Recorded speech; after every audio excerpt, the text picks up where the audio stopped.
Over to you. Right. Yes, Kalyan, over to you. Good morning, good evening, good afternoon, wherever you are, depending on where you are logged in from the globe. Welcome to this webinar, and we are going to be talking on a very interesting topic. But before that, I would like to take a minute to introduce Zebia to all of you, which is helping us to host this event. So Zebia is an organization that's driving digital transformation. Zebia is a global leader in consulting, training, and technology, and is committed to empowering enterprises in digital age. With expertise in cutting-edge technology and agile methodologies, Zebia helps business adapt and innovate. What Zebia offers? I would keep it simple: consulting services, agile and DevOps, data and AI, cloud and IT modernization, and also digital strategy and design. Zebia's global reach includes offices across the globe, starting off from United States, India, Europe, Middle East, Australia, and more. Serving a diverse clientele globally, Zebia is dedicated to driving innovation and growth. Zebia's expertise and global presence makes it a trusted partner for businesses navigating in digital landscape. From strategic consulting to tech adoption, Zebia enables organizations to innovate and thrive. Well, that's all about Zebia. Let's move on to talk about our speaker today, Thom Shavor. Hi, Thom. Hey, everybody. How you doing? Why do I have the pleasure of, why am I smiling so much for presenting Thom? My dad used to work with military engineering services. I always have great respect for people from the armed forces. I wanted to join one, but my mother was against, so I didn't go for it. But otherwise, I would have been there. So welcome, Thom. I welcome you with all my heart, and welcome. Thanks for joining this session and being a presenter on this one. So Thom is going to talk about adaptive leadership, obviously from his military lessons, navigating change and uncertainties. Using a storytelling format, Thom will connect with his leadership experience in the US Army to provide 10 lessons for navigating change and uncertainty on your projects. Based on his experience with Accenture, where he is currently working, the global services consultancy, all lessons discussed within this presentation can be applied to any work, be it software development, operations, or finance. This will be ample time for questions and answers. So hang on if you have questions so that you can ask them to Thom at the end.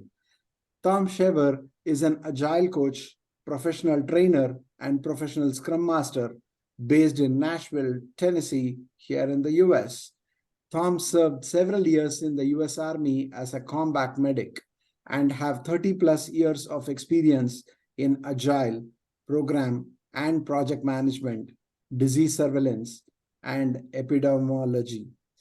For the past 6 years, Thom worked for Accenture as a consulting Scrum Master, product owner, and Agile Coach for numerous clients within the energy, insurance, government, and natural resources sectors. Thom is an extremely passionate person in the areas of education, mentoring, and coaching. To combine these into one dream job, Thom worked with several Agile mentors over the past several years to become a certified Scrum trainer, or popularly known as CST with Scrum Alliance. Additionally, Thom is also the principal of Thom Shavor Consulting, LLC, a veteran-owned professional coaching and training company. As a lifelong learner, Thom really enjoys learning new things and working with his hands. His hobbies include 3D printing, woodworking, model building, gardening, and reading. I'm going to be sharing the LinkedIn link for Thom's page. Please go ahead and connect with him whenever you get a chance. Over to you, Thom. All right. Well, that with an introduction like that, I'm not sure. Some people are in the waiting room, probably. Okay, so let me admit all. Okay. That's Thom's email and LinkedIn ID on the chat. Please use it to connect with him. Yeah, and I've actually got it in the end of my presentation, which you can feel free to share. So hello, Atlanta. Again, my name is Thom Shavor, and I'm really excited to be here. Before we get started, I just want to thank Raju for the invitation to speak with you tonight, as well as Zebia for presenting this virtual session. So my presentation tonight is going to focus on some lessons I learned while serving as a combat medic in the United States Army in the 1980s and 90s, and how those lessons relate to navigating change and uncertainty in a modern business environment.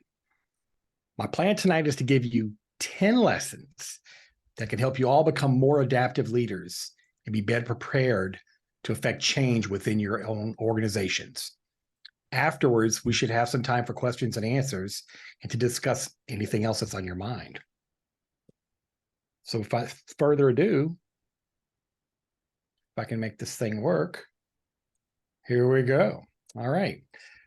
So before we get into the nuts and bolts of tonight's presentation, I want to tell you a little bit about myself. So I'm originally from New Orleans, Louisiana. Go Saints. But I've lived in Nashville, Tennessee for about the past 22 years. I was very honored to serve in the United States Army as a combat medic from 1986 to 93 and was deployed to several lovely conflict zones all around the world. I've led teams in a variety of industries and capabilities over the past 25 years, primarily within the government and military sectors. And for the past 7 years or so, I've worked as a project manager, Agile Coach, and trainer with the global IT services consulting firm called Accenture. I'm very active within Scrum Alliance, and I'm currently working to complete my certified Scrum Trainer certification next year in 2024. My wife, Susanna, and I have 3 cats, love traveling. As mentioned in my intro, I like to work with my hands, so I do a lot of woodworking and spending time together in our backyard Zen garden. And secretly, I'm also a big fan of dancing cat videos on TikTok, so please don't judge me. All right. So now that we've all had a chance to get to know each other, let me introduce you to lesson number 1. Make your bed. So when you join the military, one of the first things they instill in you is how to properly make a bed. Specifically, the sheets and blankets of your bed should be so tight that you can literally bounce a quarter off it. During boot camp, our beds needed to be made after each morning PT or physical endurance class, but usually before we had to eat breakfast, which was usually about 0600 hours or 6 a.m. for all you civilians. So making the bed was the first thing we did every single morning, right? Now, the idea behind this task was simple. Making your bed the first thing in the morning allows you to complete and check off a very easy task, which sets the stage for additional task completions throughout the day. Within our modern business environment, I often observe employees begin to work on the largest, most complex tasks first, thinking that if they accomplish these items, then they'll be making significant progress. And this is absolutely true as long as no unforeseen problems occur. However, in my experience, this is usually not the best path. Something always seems to happen to cause you to lose focus. It could be an urgent production issue or that unplanned meeting 2 hours with your director at the end of the day. So if you're looking to increase productivity, get something simple completed first thing during your workday, and this will help to fuel your success for the rest of the day. So now that we've all learned how to make our beds properly, it's time to move on to lesson number 2. Attention to detail matters. And this story goes back to the 1980s, the very early 1980s, when I was in boot camp, which is our first initial military training, which lasts about 8 weeks long. Another one of the menial tasks that we all have to do as young soldiers is shine our shoes and boots every day. At first, this seems like a very tedious exercise. It takes about an hour to shine 2 pairs of boots and 1 pair of shoes properly per military standards. However, failure to do so And to have your footwear properly shine is an invitation to have your drill instructor become very interested in you, which I promise is not nearly as nice as it sounds. I remember watching a young soldier suffer through what we used to call in my day as a shark attack. See the picture for the mental image. This young genius decided to not follow directions, only shining the tips of his boots and shoes because those were the areas that were most noticeable when someone would look at your feet. As the soldier began to count out endless amounts of push-ups, the drill instructors yelled at him over and over in unison, "He who shines half a shoe is half a man." So you can imagine this image in my head where I'm watching this and they're screaming at this kid and he's doing push-ups and it's like, "He who shines half a shoe is half a man. He who shines half a shoe is half a man." Over and over and over and over. Details in the military matter because one day your life may depend on them. And that's why the little things are emphasized so much, like shining your shoes. As leaders, the lesson is simple. Set the standard that you want your employees to follow and insist that it is maintained. For example, if you want people to report to work on time, make sure that you are there earlier than they are. Another thing could be to wear professional clothes in the workplace as opposed to shorts and t-shirts, which, while acceptable in a startup company, is probably not going to fly in most businesses today. Another benefit to this is by ensuring that your team understands why details matter. They will quickly learn to be able to identify and fix many problems before they ever start.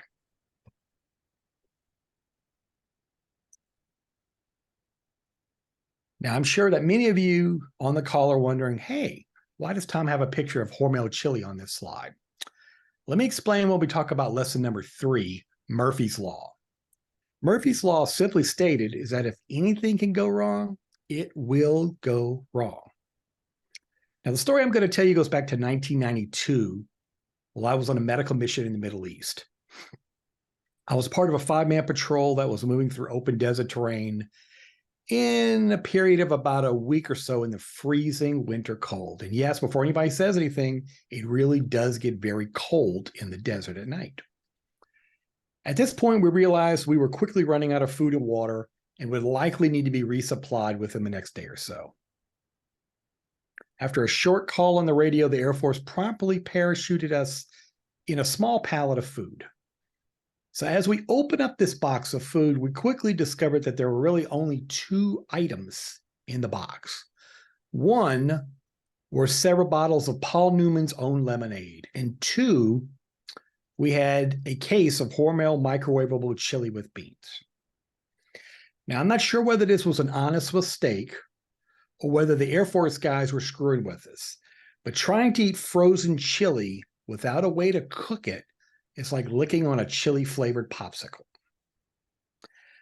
The remainder of the mission was equally unpleasant as our toilet paper supply soon dried out, but that's another story for another time. As a leader, you can reduce the effects of Murphy's Law by anticipating and mitigating tasks on a continuous basis. Teach your team to identify the weak problems in any plan or process, and then develop solutions to eliminate those weaknesses.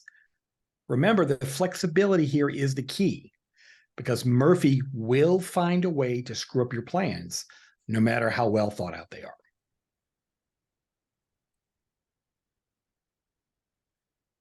My next lesson takes us to Central Texas in 1989, where I learned lesson number 4, take care of your people.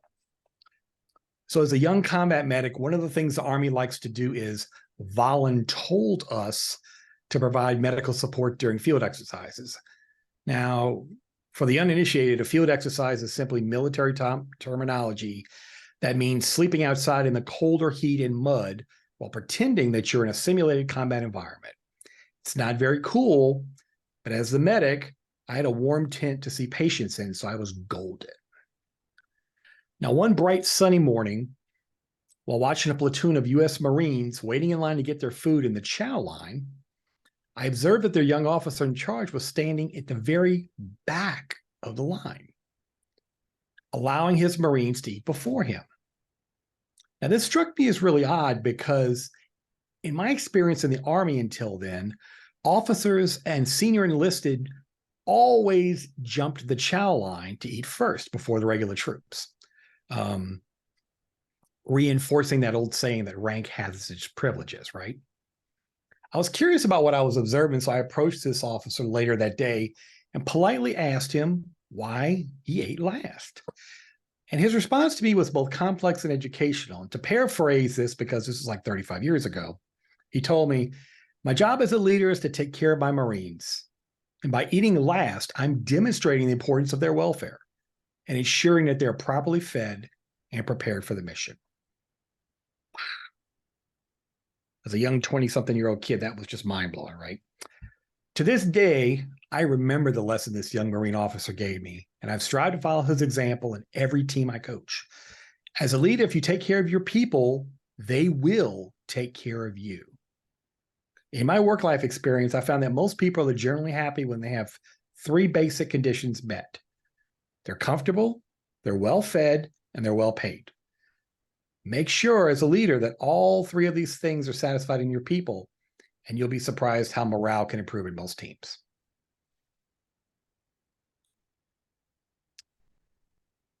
Now, lesson number 5 has been said and restated 100 different ways throughout history, but I like this version from General Norman Schwarzkopf, the overall military commander of Operation Desert Storm.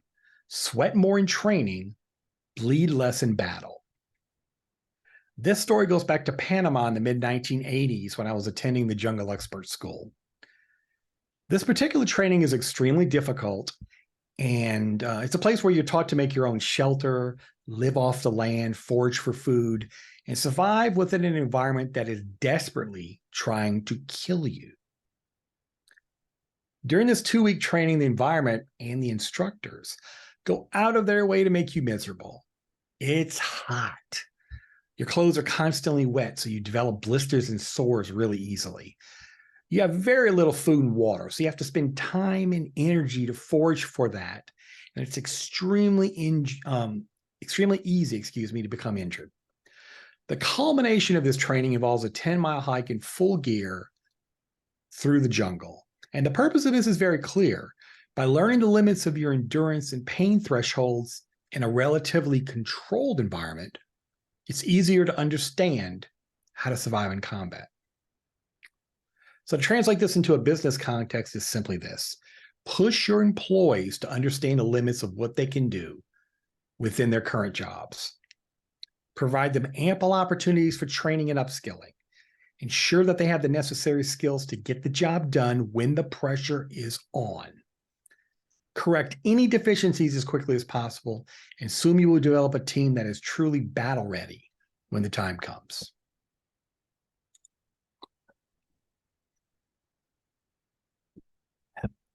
The idea for lesson number 6 comes from one of my favorite Clint Eastwood movies from the 1980s, Heartbreak Ridge. Back in the early 1990s, I had the opportunity to use some of the very first GPS navigation devices available in the military. Now, for the record, these devices were not nearly as accurate as they are today.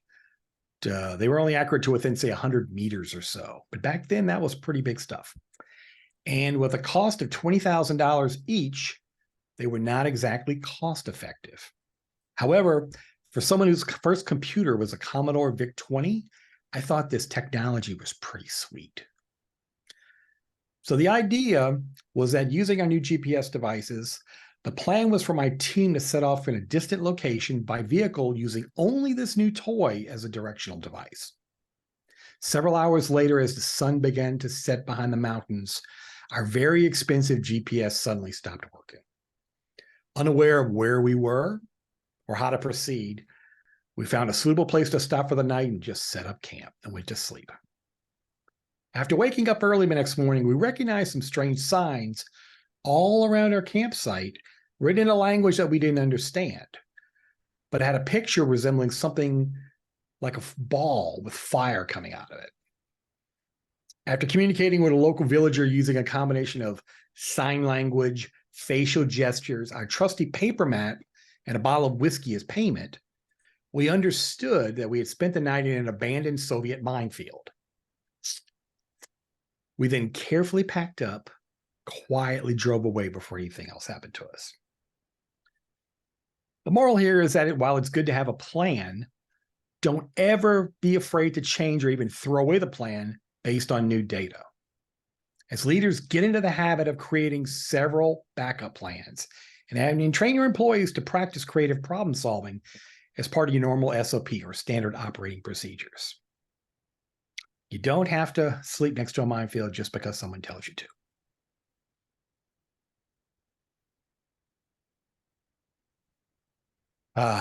Lesson number 7, focus on the mission. This is one of my favorite stories. The next story involves riding in a passenger seat of a beat-up Mercedes-Benz tractor-trailer truck, carrying much-needed food and water supplies from a unit in Southeast Asia. For this particular mission, I was acting not as a combat medic, but as a bodyguard of sorts for food supplies that needed to get into our team area. Now, for context, it should be noted that truck drivers in this particular country were notorious for stealing supplies at gunpoint and then selling them on the black market. So having someone in every truck to guard our merchandise was essential. During the first evening of the drive, we were pounded by tremendous thunderstorms of wind and rain. The dirt roads become quickly muddy, and after making a turn too sharply, our truck skidded off the road, dumping part of the water crates we were carrying into a nearby ditch. After the driver and I left the truck to inspect for any damage, I went down into the ditch and started to collect the fallen items to return them back into the truck. It was at this point of the story that the driver decided to run back to the cab of the truck, leaving me on the side of the road to steal the rest of the supplies. Now, I was 20 back then, so I was much lighter and faster. Quickly caught up with him, and after some intense, highly focused facilitation techniques using sign language, as neither of us spoke each other's language, we proceeded to reload all of the supplies back on the truck. However, for the next 2 days and nights, I slept with one eye open and one hand on my weapon until we got back to base camp. I never considered another course of action because my mission was clear: bring these supplies to the people who need them. Thom, we have some people waiting. Yeah. Oh, you want me to? Okay. Yeah. Sorry All for right. That. It's okay. I will admit people. All right, great. Within your team, make sure that everyone clearly understands what the current mission is, as well as their steps to achieve it. For example, within a Scrum team, this communication could be accomplished during sprint planning, by using a sprint goal, discussed at a retrospective, or within the daily Scrum. Finally, if there's ever a point that the mission statement needs to be changed based on new or developing information, make sure to convey these changes quickly and accurately to your team.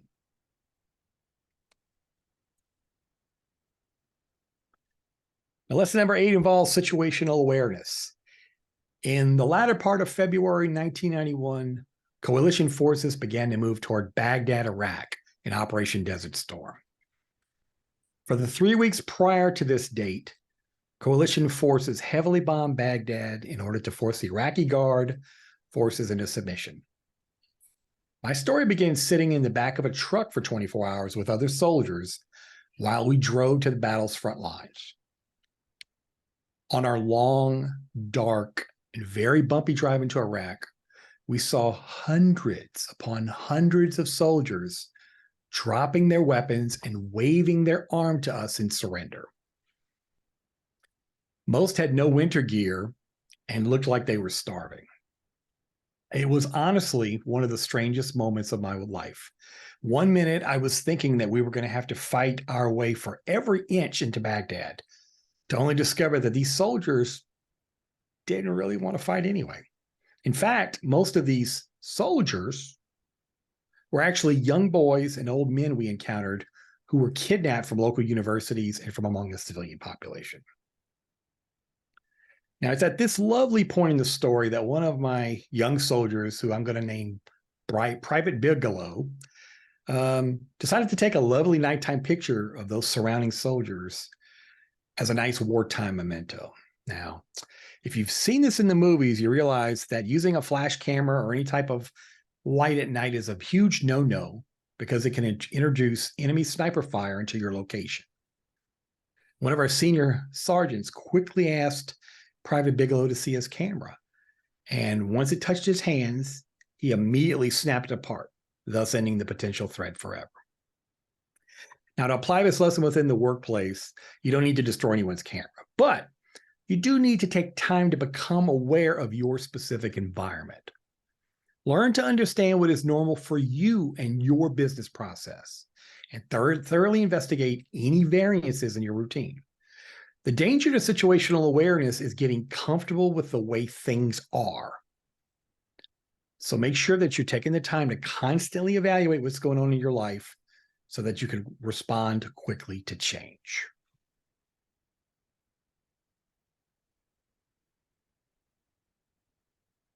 Being from Atlanta, this one might strike a little familiarity with some of you. So lesson number 9 is celebrate when you can.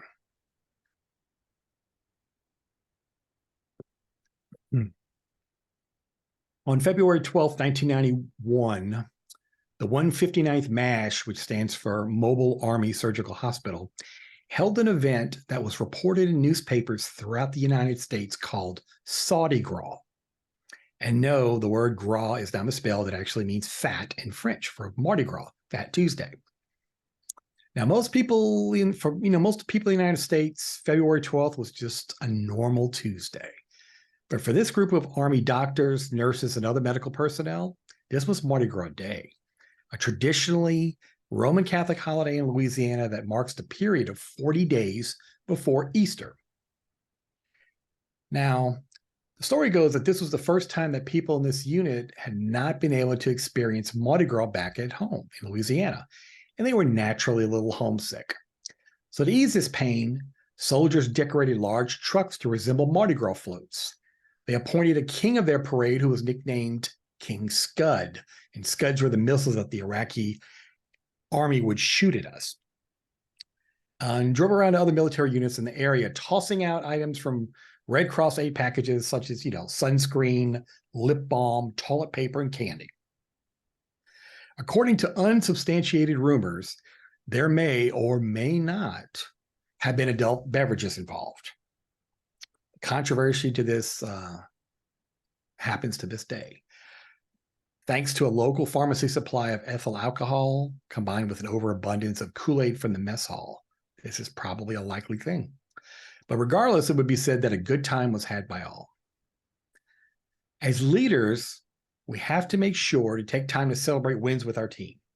And in my experience, this is something that's honestly not done enough. Celebrating allows your team a break from workplace stress, a chance to recuperate and heal, and a chance to reflect on a job well done. Making celebrations routine will go a long way toward building team morale, increasing productivity and happiness, and ensuring that your team is operating as effectively as they can. Just remember not to give out toilet paper as a prize. It probably will not go over well. And here we are, lesson number 10. If in doubt, do something. So for those who don't know, there are parts of Central America that are constantly battling with various local terrorist groups and drug cartels. In the late 1980s, I was sent to Central America with an assortment of I was sent to Central America to provide medical support to local villagers. After taking care of several people with an assortment of medical ailments related to extreme poverty, my team and I began to make our way back to our campground about half a mile away. Now, as we were walking along the riverbank, I felt something brush by my ear. It was like wind, it was like air. It went, followed by a loud sounding crack on a nearby tree. Believing that someone was shooting at us, my team and I quickly ran and took cover behind some large trees and prepared to open fire. It was at this point that a group of young kids came out of the jungle holding handmade slingshots and started to laugh at us. After scaring them away, we proceeded to walk back to camp, physically uninjured, but with only our pride a little damaged. Throughout our military training, we're taught to respond quickly and confidently to various types of attacks. In truth, had I panicked and stood still in a real firefight, I would probably be dead today. Any action I could have taken would be better than standing still and waiting to be shot. While as leaders, business is normally not a life or death situation, analysis paralysis is a very real issue among teams. In my experience, when the ability to confidently make a decision becomes difficult, do something, anything, but make a decision. Try to get away from the stressful situation and take time to reassess, and you'll likely find a reasonable course of action to follow. So my last slide here is I've got my contact information. I wanted to thank everybody for patiently listening to some military lessons from an old guy about navigating change and uncertainty. I'd like to take a few minutes and pause and take any questions or comments that you might have.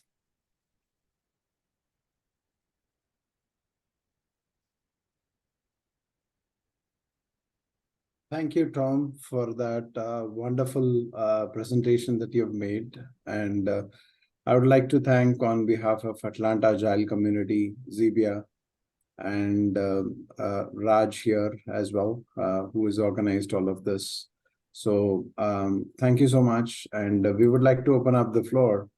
But I just want to maybe give a summary of the points that Thom had presented. So lesson 1, make your bed. Lesson 2, attention to details matter. Lesson 3, you cannot escape the Murphy's Law. Lesson 4, take care of your people. Keep them happy, fed, and paid, right? So, and lesson 5 is sweat more in training so that you bleed less in the battle. Lesson 6, adapt, overcome, and improvise. I'm sure you cannot forget this with the reference to the movies on that slide. Lesson 7 was all about focusing on the mission. Lesson 8 was about situational awareness. Lesson 9 was celebrate when you can. And lesson 10 was, if you doubt, do something. So that's a summary of all the 10 lessons. I think you've got a photographic memory, Colin. Yeah, made notes. Started making notes, yeah. That's the best way, yeah. So that's probably my lesson every time, right? So I know when I'm going to listen to something good, I start making my notes. Yeah.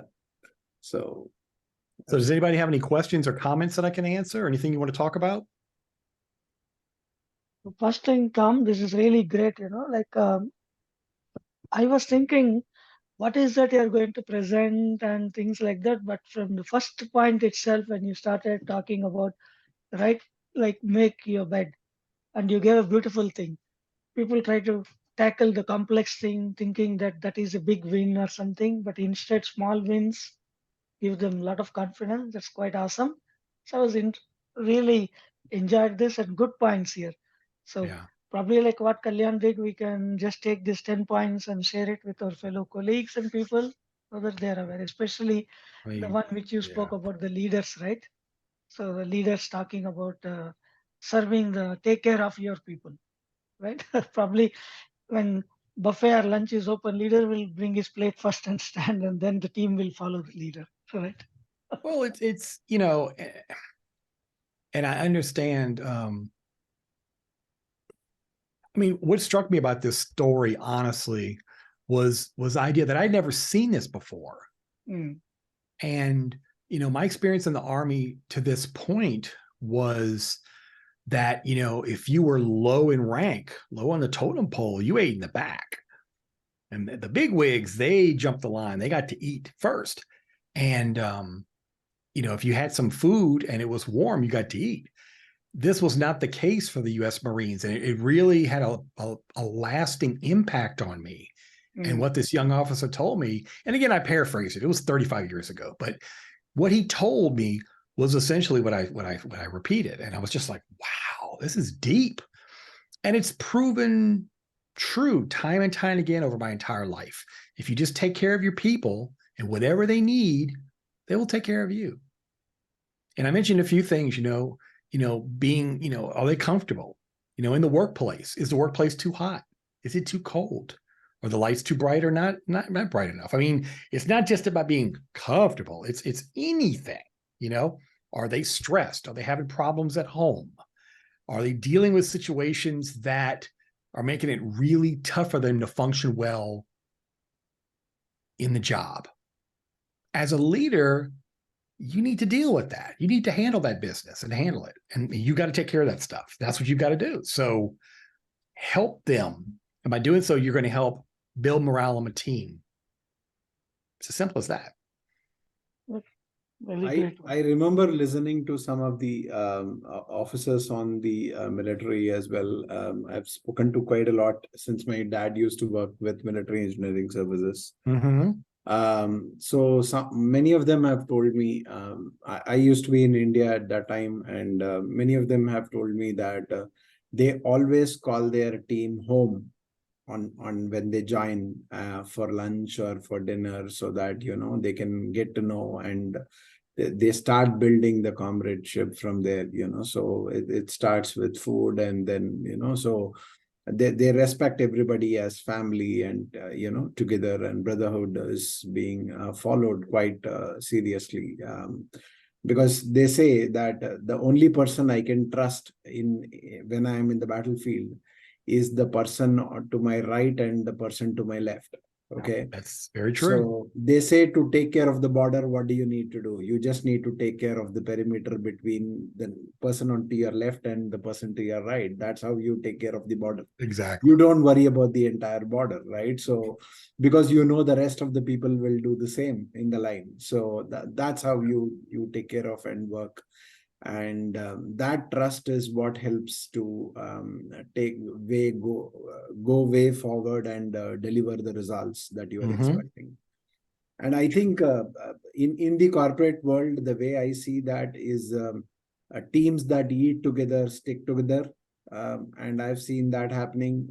So all teams that I've seen have where people go out, eat together, take breaks, take short, little bit of that small coffee conversations, holiday conversations, and stuff like that. That goes a lot longer than anything that you can imagine. And if you look back in your career, the people who have stayed with you or stayed in touch with you will be all those people with whom you have either eaten or had those coffee conversations in the hallway. That's true. Right? That's very They true. are the people with whom you stick and stay along. And those are the people whom you trust. Those are the people whom you go back to if you have a question, or they have a question, they come back to you.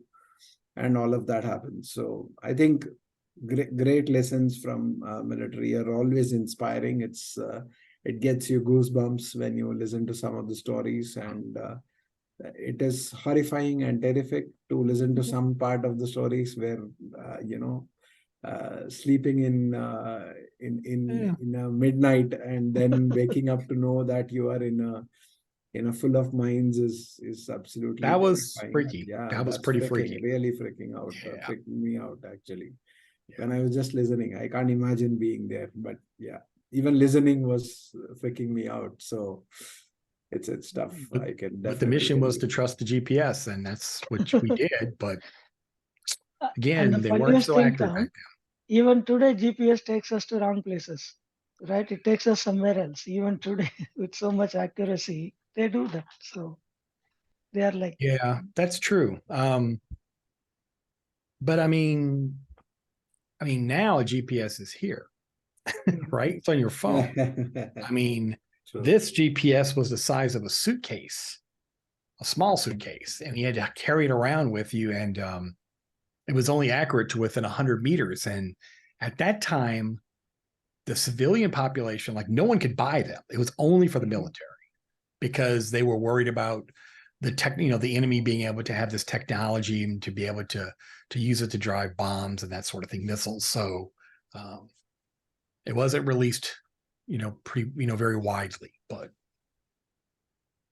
Absolutely. Anybody else from the audience? Any questions or anything? Yeah, this is Chris. So Thom, I went through an abbreviated version of the Jungle. Okay. So I was a linguist. I went through that as part of kind of a ramp up. I went down range in Latin America, south, not in the central as much, although we hit Honduras a few times.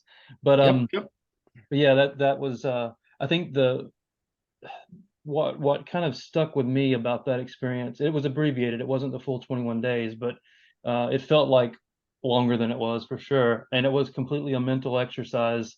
And trying to navigate in the jungle, it's pretty much impossible. It's like one of the most difficult things I think I've done.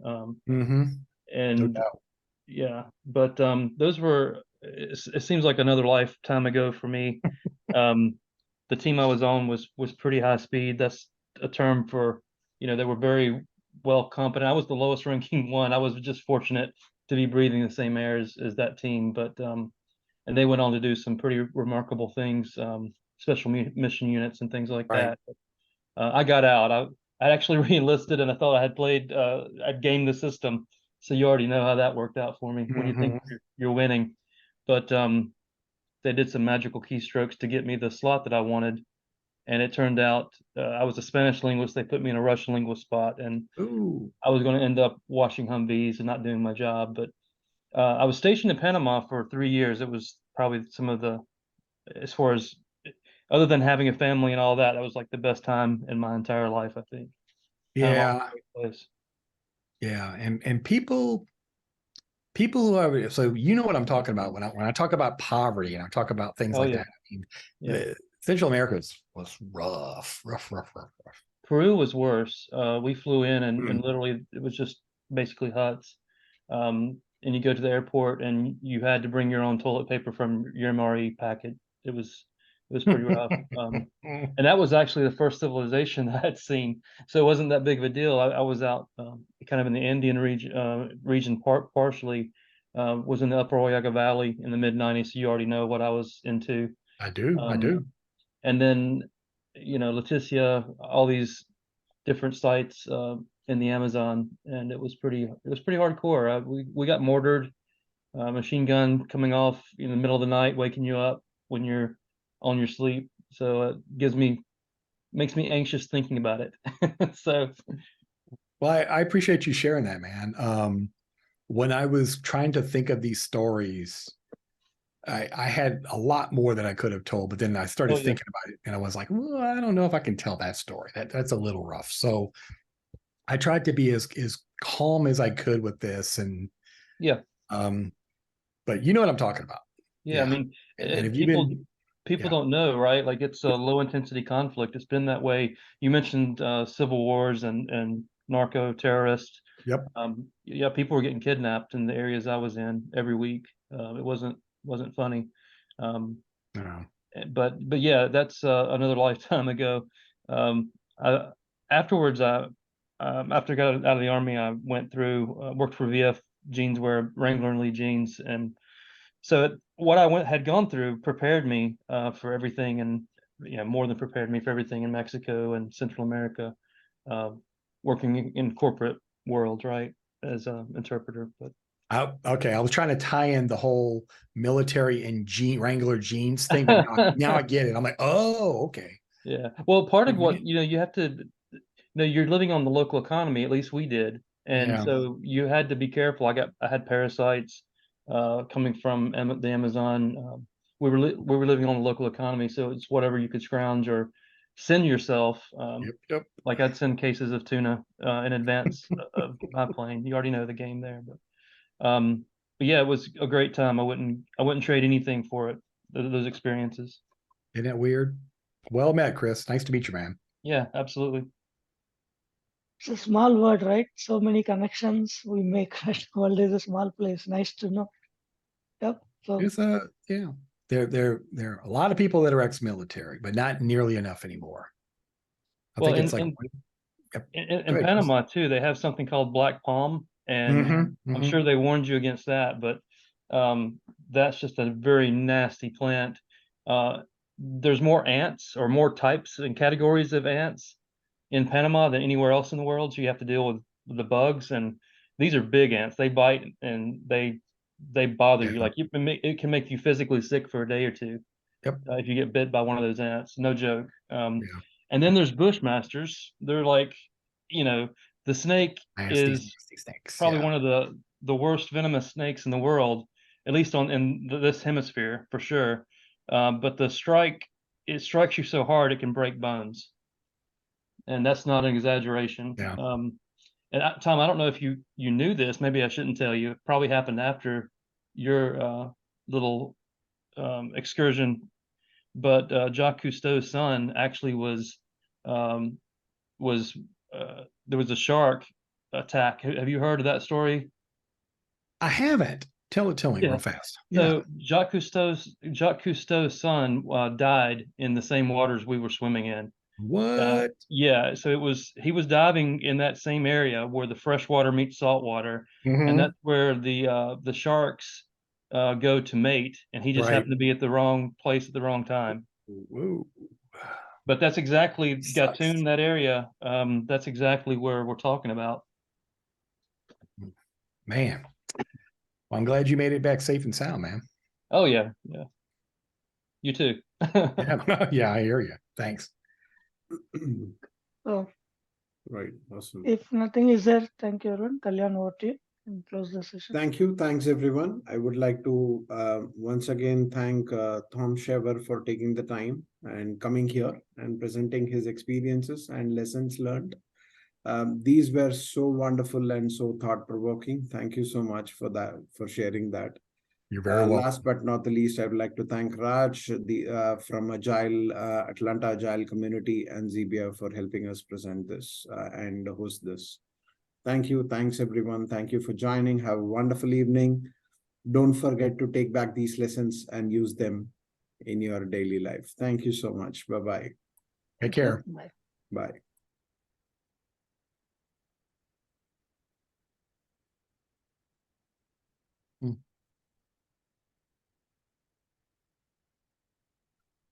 Okay, Thom, Right. you can make me the host again. So it was really very nice.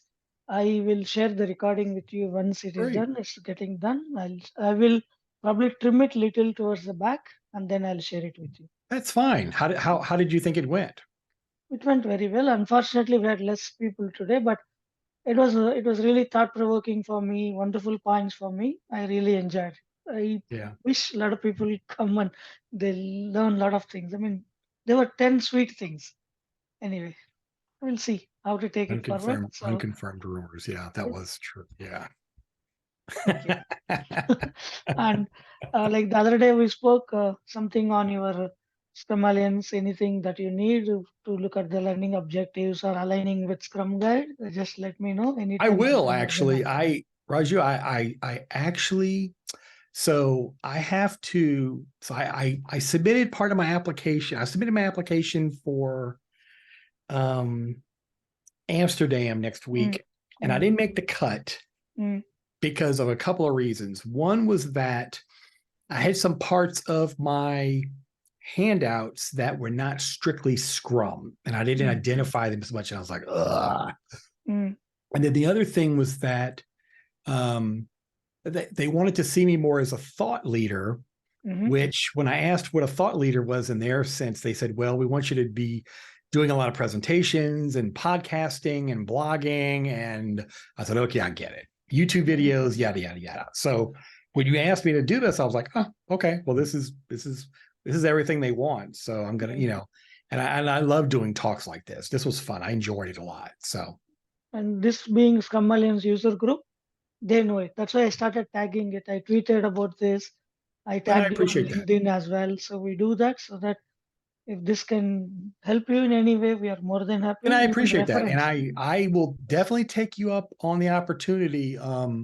If you wouldn't mind to review my packet, I would love that, truthfully. Sure.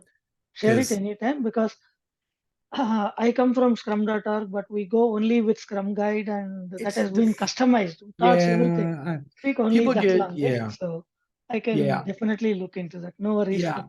No, I appreciate it. Yeah. I mean, to me, they're founded by the two guys, right? I mean, correct. I mean, how different can they be? Come on, crazy. But no, this was great. Thank you again for inviting me to this. And If you need other speakers, I've had people actually reach out to me. Like today, I had somebody in India and was like, "Hey, I see you're speaking at this event. Can you find me some events to speak at?" So if you're ever looking for any other speakers, I have friends who reach out to me all the time looking for events to speak at. So absolutely, we'll definitely take it up. We'll see them. Okay. all right, great. Thank you very much, Thanks, sir. Tom. Thank you. Take And I care. love this. Nice. Thank you. I work Thank you very with, much. yeah, some of my best friends are from Bangalore and I work with them daily. So, Okay. yep. That's great. All Thank right. you. Take care, my friend. See you soon. All right. Bye. Bye. Bye.